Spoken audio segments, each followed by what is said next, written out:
you don't know me as who I really am, then how can you do your job? We got to talk. We got to talk. Because if you don't know your identity, I know my identity, AJ, at work. Right. I know who I am.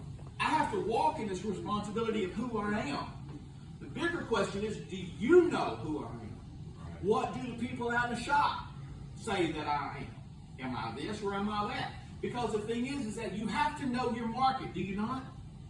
But the other side of it is that, again, the people pointed towards the answer of what he was. Not in reference to what he is, but not as important as what he is, because there's a word study in I am. I was reading about it this morning. It kind of deals, Amber, with, it doesn't really answer, it kind of is not present tense, but yet the implications of the future tense. So in other words, he was saying, it's not so much what I am, but what I represent. Do you know what I represent? To answer your question, is that God revealed to you what I represent. I am more. You didn't hear this from the people. You didn't pick up your ideas from the people. So in other words, the thing is that what it kind of breaking it down to this, out of this nutshell into a simple thing, is that you can go to church all your life. We are the product of going to church all of our lives, aren't we? How much have we learned in this short amount of time that we've been on this, that some of the things are not really what we've been taught? How did we learn that? By watching YouTube? Through study. But the other thing is that you realize that you can study all this spiritual stuff you want to, but until it's revealed to you. Have you ever heard of the phrase called positive manifestation? Do you realize that's what's being at play there? Do you remember the phrase put a spell upon someone? When you put that title upon someone, it's the whole Thin Man theory. That the Thin Man didn't exist, David, until enough people believed in the Thin Man and they believed him into existence. That is the whole point of a God. Is that until when enough people believed in a thing, that they believed this thing in existence, we have built entire theologies upon what we believe to be in existence. Think about this thing. Have we not? Heaven. Zeke, is the model of heaven what you've been studying? No. Exactly. But yet for years we've created this model of what heaven looked like, didn't we? But biblically it don't line up, does it? Now we get into the lake of fire. What did we say that it was? What is it? What it will be. In other words, how does it affect us? So all these things are pointing to these questions that we've got to start asking. But the more so that we need to understand that we are blessed because God is revealing things. But we have to be careful of where we get our information. Because if we would have listened to the world and how the general population described him, and even how the wording, and again, I'm not knocking, I've always believed that if you find it, because like I said, I'll go back and I'll read an easier version. Because I like an easier version to kind of give me a broad outline. Okay, now I can kind of get within it, but all of a sudden it's like me and Amber. We had a broad question.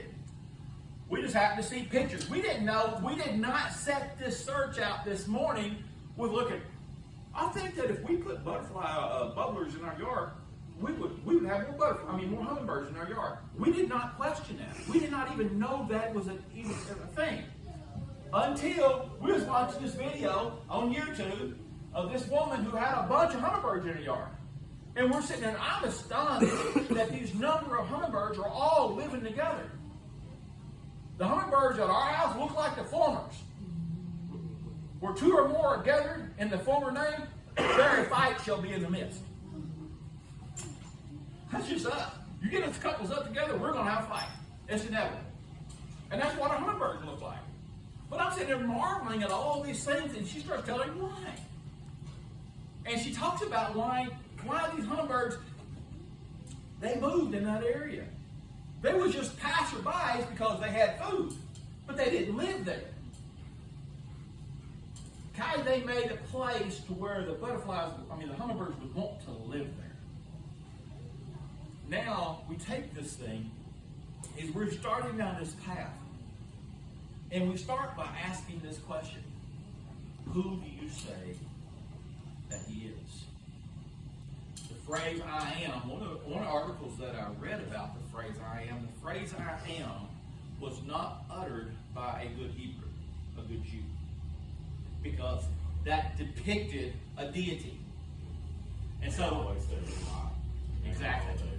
And so it's really interesting because by him flopping out that question, do you realize what he done? He put them on this point where you're going to have to decide, choose you this day who you will serve. Because you realize, as the old men would say, they got down to the nut cut. They got down to the nut cut. Because if you was not going to make a good bull to produce good stock, you know what they was going to do? They was going to castrate you because they did not want you reproducing. They did not want you reproducing. But you notice they didn't throw that thing they didn't throw that cow away, that bull away. They didn't throw him away. They just prepared him for use later on. But this thing had a single point use. You get this? The thing is that God will still use us when we've disqualified ourselves. But if we want to receive the blessing, we want to receive all this thing, all this life, what should we be doing? Producing. And if we're not setting ourselves up to reproduce, it's like, in other words, why does God bless some people and doesn't bless other people? In other words, why do some people have things and why do some people don't have things? Ask yourself this other question. How many people who have things lose their way?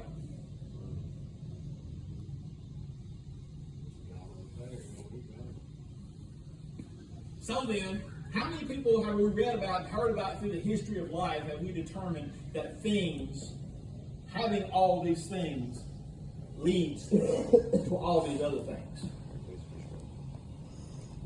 But then why in the world is that our goal? You hear about Bill Gates trying to create Steve Jobs. You hear about on his deathbed he admitted that God was sort of it wasn't until his deathbed. And you think about that. And when you think about that, you know, what good does it do to think about all of these other things? Because again, remember we talk about all this thing by saying, where is your priority? What are you looking for? What kind of opportunities are you looking for? Where is your focus? What are you going to focus on next year? You know, you can get into debate about the time of year, and you can get into debate because, again, like I was telling you, I started this whole journey. When Amber and I started this whole journey, no sooner than we made the decision to make a positive change in our life, to start pursuing, Michael, a positive change, what happened? Yeah. We got attacked. I can tell you this. If you're not being attacked, you are not making a positive change. An attack is an affirmation. Think about that. It's an affirmation. Then you should embrace an attack. You should not fear the attack. Because first thing is, you ask yourself a question, who are you? In other words, if you're his, then what does this attack mean to you? An opportunity. The thing is, maybe this attack was what I needed to understand it further, to drive me further, to nick me being in that seat because I'm so hard-headed. The only way you can get this thing is to pry the screwdriver in there and pour it in there. Just a thought. So, I know we're going to do the money today, but apparently we've got some people out, so I don't know what's going to happen there. So, yeah, we can cash out, whole 9 yards. So I think we all know about what's going on, what's happening, and all that. All right, so we know where we're going to be at. We know that next Sunday is what? So next Sunday is where we're going to do the wrapping, correct? And that is the 22nd. Okay. All right. Huh? What? Wrapping. You said we would wrap. I think you had to For the family. Yeah, we'll Yeah, probably we're do not maybe like some beatboxing and- cocoa and just something kind of Christmassy Okay, maybe. okay. Christmas wrap. Yeah, you got your lyrics down, you got it down. I need a beat. I got that on that, bro. I'll tell you. So before I get out of here, do y'all have any questions? Anything y'all want to ask about today? Yeah, I think it's just. Apparently not, that's right, so. I think it's just taking me time to get it. So, I don't know, it's just, it's a lot. Well, I can tell you that from this aspect, guy. I walked over here, and honestly, there's two things that I had never caught on my way over here. And how I caught it is, and of course, I will tell you this, I always walk in my mind and I think, wait a second. I have this thing about holes in my life. There's a hole. In other words, a blank spot that I don't understand, and it's just not. But I can't figure out what it is. So on the way over here, I'm like, okay, what is this thing? Reveal itself. Come on, show me what's going on here. And one of the first things I got over here, I sat down and like, okay, I need to reread this thing again. And I read it, and I was reading it and I've got different versions that I read it, and I didn't want to go through the King James because I didn't want all the numbers up and all that, and so I went to Bible in Basic English. And the first thing is that I caught was when it said, "Who does the people say that the Son of Man is?" And I'm like, then I went to King James Version, and it says, "Who do the people say that I, the Son of Man, am?" I'm like, wait a second, that's because I look for differences. That's my nature. I look for subtle differences. AJ and I will have a conversation. David and I will have a conversation, and he'll say something, and I'm like, "You did it yesterday. Think about this thing." We have a conversation. We talk about something, and I'm like, "Well, wait a second," because I'll pick up. Do you not want to do this, or is this not your feelings? Because if I notice a subtle shift or a hesitation or a look, I'm really tuned into that because that's what I do. I notice different. Like I told you, when I first was doing the house, I would have Carrie and I would have Amber walk in, and I would look for, I would watch their responses, and I would look. I would use Carrie as the being saying something that made sense because Carrie would ever look at me like, I know what doesn't I offended you? You know, okay, what did I do wrong? Why did I say this thing wrong? The other part was I had it in my mind that everybody who was, and it dawned on me. John the Baptist. Why was John the Baptist? I thought he was alive. It didn't dawn on me that he died before Jesus. It didn't dawn on me. Didn't think about it. Never thought about it. So I had to do the research. I had to Google. When did John the Baptist die? I'm like, wait a second. So they thought that John the Baptist. So they thought that John the Baptist. So they believed that Jesus was John the Baptist. Because my first inclination was that here is a person who is, and everybody else who was. And then because they're thinking that, well, because we didn't have YouTube, we didn't have the internet, we didn't have cell phone, because John the Baptist, we had a big 40, plus mile difference of people, and you didn't travel these things. You didn't. In other words, you hear a person who's way down the road, you wouldn't see about it. You may not even hear about it until the news traveled from way down there to way up here. So a lot could change. And then it dawned on me, wait a second, these are all was, but one who is. So for my nature, I would say, why is there a split? You see how I think, I look for something that stands out. I call them signposts. If I see a thing that stands out and catches my attention, I've trained myself to start going, wait a second, why is it different? Why is there a change here? Why is that word used differently here? And I find that if I single that out, it is the fastest path to having a revelation. I guess I just believe since they were his disciples, they already I don't know. I guess I had that thought that he was just, I guess, making sure they still believe that because they chose to follow him for a reason.